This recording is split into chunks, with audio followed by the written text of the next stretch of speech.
C'est Castagno que vous avez déjà vu, c'est pas dans les envols, qui est les volets pilotes. Les pilotes de drone. Et Tom Valette, qui sont donc 12 anciens de l'aéronavale, pilotes d'essai.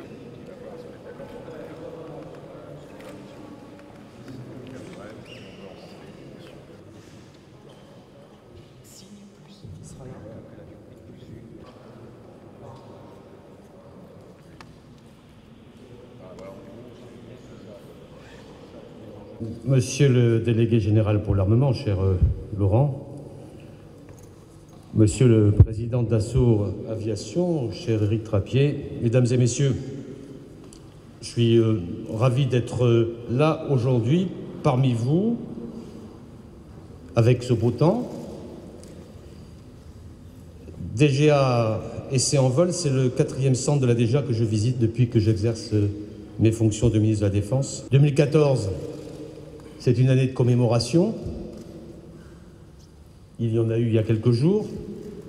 Il y en aura tout au long de l'année. Je pense bien sûr au 70e anniversaire de la Libération, puis aux cérémonies du centenaire de la guerre 14-18, mais aussi, en ce jour, aux 70 ans d'existence du centre d'essai en vol qui avait été créé dès octobre 1944 à Bretigny, qui est devenu DGA Essai en vol. Et aujourd'hui, pour moi, c'est un plaisir d'ouvrir ce processus de célébration ici à Istres, au lieu français des essais en vol. Je ne vais pas citer tous les prototypes d'aéronefs qui ont effectué ici leurs essais. Ils sont nombreux. Les familles des Mirages, les Rafale, les avions de transport, le Falcon, les TIG, le NH90, l'X-Cube, bref, les drones, l'Arfang, le camcopter, et maintenant le Neurone. Chaque essai en vol est une aventure qui compose une histoire de pionnier, celle de DGA Essai en vol. Et je voudrais saluer à cet instant la mémoire des personnels qui vous ont précédé, en particulier ceux qui ont donné leur vie pour la mise au point de nouveaux aéronefs depuis 70 ans, parce que les commémorations, c'est aussi cela. Fort de cette histoire, DCA Essai en vol, avec ses 2 bases d'essai indissociables, fait partie des acteurs de tout premier plan qui permettent et accompagnent le développement de notre industrie aéronautique, tant militaire que civile. Mais votre expertise bénéficie d'abord aux forces, depuis les phases les plus amont des programmes jusqu'à la fin de vie opérationnelle des équipements. Cet ensemble que vous constituez est unique en Europe. Il confère à la DGA un positionnement privilégié qui contribue à notre souveraineté et qui contribue aussi à l'innovation et à l'emploi en France. Votre avion banc d'essai de nouvelle génération, qui permettra de répondre aux besoins de développement et de qualification d'équipement, souligne la pérennité de votre établissement. Et aux côtés de nos entreprises et de l'armée de l'air, dont je salue ici les représentants qui sont présents sur le site d'Istres, vous relevez des défis qui sont majeurs pour l'avenir. Je pense au développement du radar RBE2 de Thales, destiné au Rafale. C'est le premier radar européen à antenne active. Je pense à la démonstration A-Flight, premier vol d'hélicoptère dronisé en Europe. Je pense encore, Monsieur le Président Trappier, au futur standard F3R du Rafale de Dassault Aviation, ce nouveau standard que j'ai décidé de lancer en fin d'année dernière est un signal très clair de notre volonté, de celle du président de la République, de nous impliquer dans le secteur de l'aéronautique de combat. Le niveau d'excellence qui est aujourd'hui le nôtre dans ce domaine est le fruit des investissements de recherche et de développement menés depuis plusieurs années, mais c'est aussi le résultat de la volonté politique de conserver l'aviation militaire comme un pilier de notre défense. Et cet effort, nous devons le préserver et le renforcer. Ce secteur, en plus, est profondément dual. Et c'est là toute sa force. Parce que si l'aviation d'affaires a hérité de nombreuses technologies développées pour les applications militaires, les compétences nécessaires à la conception et à la réalisation d'un avion de combat s'appuient largement en retour sur les activités civiles. Et la forte imbrication des activités militaires et civiles est au cœur de la société Dassault Aviation. En outre, lorsque l'État investit pour ses besoins de défense, c'est l'ensemble de la filière, les sous-traitants, les ETI, les PME, qui bénéficient des retombées de ces investissements. J'aurais évoqué quelques chiffres parlants avec vous. À lui seul, le programme Rafale représente 7000 emplois en France. Il implique 500 entreprises sous-traitantes, dans une très forte majorité de PME. Et plus généralement, les programmes de défense représentent le quart des 300 000 emplois en France dans le secteur aéronautique et spatial, soit environ 75 000 emplois. Et rien qu'en région PACA, monsieur le préfet, les emplois industriels liés à la défense sont de l'ordre de 15 000. Et c'est, je crois, le bénéfice d'une loi de programmation qui existe, qui se met en œuvre, que d'avoir sauvegardé l'essentiel de cette industrie.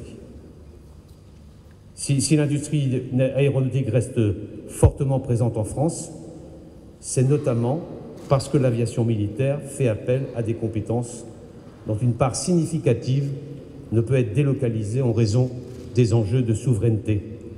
Du coup, il en résulte un ancrage sur le sol national de la plupart des activités et emplois à très forte valeur ajoutée, y compris concernant l'aéronautique civile. Tout ça est lié. Toutefois, l'aviation militaire évolue dans un contexte néanmoins de plus en plus concurrentiel, mais je suis confiant dans la qualité de l'offre à l'exportation de notre industrie et dans l'aboutissement des efforts que nous avons déployés ces dernières années, ces derniers mois en particulier, pour la concrétisation de certains contrats très attendus. Je ne sais pas si vous voyez ce que je veux dire, M. Trappier. L'existence d'une filière aéronautique forte est décisive pour la France. Elle lui permet, en toute indépendance, de maintenir à niveau les appareils existants, de les adapter aux nouvelles exigences opérationnelles et de concevoir les futures générations d'aéronefs. Et la préparation de l'avenir, ce sont les évolutions successives du Rafale, mais c'est aussi le programme de démonstrateur de drones de combat Neuron qui nous rassemble également aujourd'hui. Et j'aurais félicité tous ceux qui ont rendu possible la démonstration du Neuron à laquelle nous venons d'assister. À travers elle, la France prend la figure de l'excellence technologique et de l'excellence industrielle. Pour moi, le Neuron, c'est un nouveau chapitre de l'aéronautique militaire en France. Depuis l'origine du projet, c'est le fruit d'une vision stratégique partagée entre l'État, DGA et Dassault Aviation, avec l'ambition de développer les compétences des bureaux d'études d'un secteur industriel qui est stratégique et qui est déterminant pour notre souveraineté. Et cette ambition est en train de devenir réalité. Tout le mérite en revient aux équipes de la DGA et de Dassault, qui démontrent une fois de plus un savoir unique. Le vol du Neuron, c'est une étape dans un parcours qui reste devant nous. C'est pourquoi j'ai souhaité, dès mon arrivée, confirmer à cet égard notre coopération bilatérale avec le Royaume-Uni dans le cadre du traité de Lancaster House. Et le projet de démonstrateur technologique du système futur de combat aérien, le FCAS, qui vise à préparer ensemble la génération d'avions de combat post-Rafale, est sans doute aujourd'hui le sujet de coopération le plus ambitieux de notre feuille de route en matière d'équipement et d'industrie de défense. Alors notre objectif a été fixé lors du sommet de Bryce Norton, c'était en janvier dernier, par le président de la République et le Premier ministre britannique. Il s'agit de signer lors du salon de Farnborough, c'est mi-juillet, un accord visant à lancer une phase de définition entre les deux pays, phase de définition de plus de 200 millions d'euros, et c'est ce à quoi nous allons nous livrer dans quelques jours avec Phil Hammond, le ministre de la Défense britannique. Les compétences de Dassault Aviation et de ses partenaires industriels, de même que la maîtrise d'ouvrage et l'expertise démontrée par la DGA au travers du Neuron, me donnent pleine confiance dans notre capacité à relever ce nouveau défi. Mesdames et messieurs, Pierre-Georges Latécoère disait « Notre idée est irréalisable, donc il ne reste plus qu'une seule chose à faire, la réaliser ». Cette démarche qui consiste à déceler dans l'utopie les réalités de demain anime votre centre ici depuis 70 ans. Elle en fait l'un des fleurons de la DGA et l'un des moteurs de la filière aéronautique française. Je veux vous en féliciter. La France continue et continuera à soutenir sa filière aéronautique parce qu'il en va de nos intérêts stratégiques, comme de nos intérêts industriels, comme de nos intérêts économiques.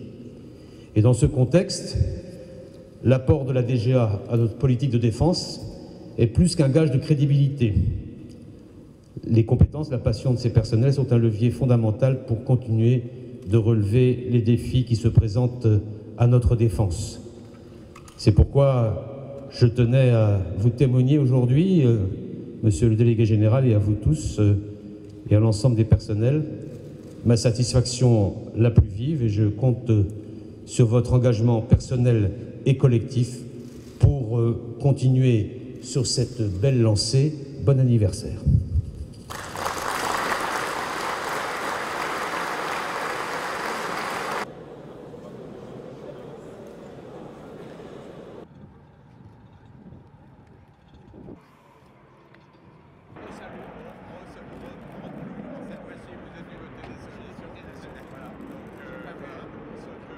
Une zone de chantier là-bas, puisque avant de faire les essais en vol, on fait des interventions sur les avions pour les mettre en condition de faire ces essais et de mettre les avions à niveau. On va passer dans les avions. Voilà.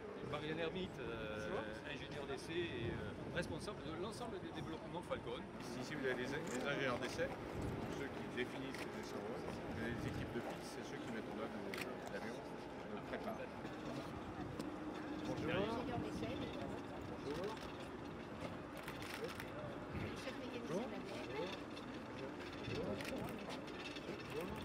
En communication avec le pilote, en surveillant un bon nombre de paramètres à bord de l'avion en temps réel par des signaux qu'on envoie message radio télémesure.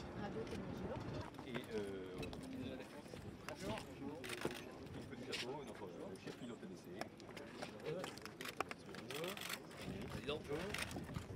Alors là, nous avons un Rafale biplace, c'est le premier biplace de série que nous avons en développement depuis un certain nombre d'années. Et François-Pierre Pellegaro, pilote d'essai, qui ce soir va convoyer l'avion à Cazaux et qui demain va faire le dernier tir d'A2SM sur cette aile.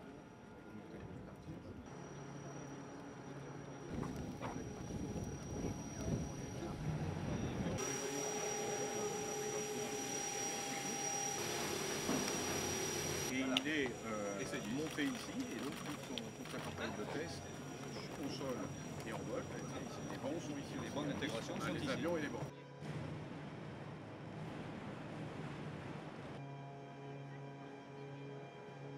Et on regarde ce que récupèrent les commandes de de